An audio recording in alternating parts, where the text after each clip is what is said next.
இது last Sunday அன்னைக்கு எடுத்த வீடியோ தாங்க. இந்த மாதம் இன்னும் பங்குனி முடியலை. சித்திரக்கனிக்கு அப்புறம் டியூஸ்டேவும் நான்வெஜ் சாப்பிட முடியாது அப்படிங்கிறனால சரி இன்றைக்கி சண்டே அதை வந்து ரொம்ப கிரேவிங்ஸாக இருந்துச்சு, நான்வெஜ் கிரேவிங்ஸாகவே இருந்துச்சுன்னு சொல்லிட்டு இன்றைக்கி பிரியாணியே செஞ்சிடலாம் அப்படின்ட்டு அதை பிளான் பண்ணியிருந்தேன். வீட்டில் சீரக சம்பா அரிசி இருந்துச்சு. சரி அதை வச்சு வந்து வெஜிடபிள் பிரியாணி பிளான் பண்ணிக்கலாம் அப்படின்ட்டு வெஜிடபிள் பிரியாணி தான் வந்து செய்கிறேன்.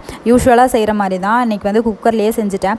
பாத்திரத்தில் வச்சு தம் போடாமல் குக்கர்லேயே வச்சு ஸ்லோ ஃப்ளேம்லேயே ஒரு விசில் விட்டு எடுத்தால் ரெடி ஆயிரும். அப்படிங்கிறனால பிரியாணி ஃபஸ்ட்டு ரெடி பண்ணிவிட்டு குக்கரில் எல்லாமே ரெடி பண்ணி தாளித்து விட்டுட்டு கையோட அந்த வேலையுமே முடிச்சிட்டேன். கையோட தயிர் வெங்காயமே போட்டுடலாம் அப்படின்னு சொல்லிட்டு அதை போட்டுட்டு இன்றைக்கி வந்து கிரேவிக்கு வந்து சைட் டிஷ்ஷாக வந்து காலிஃப்ளவரும் மீல் மேக்கரும் இருந்துச்சு.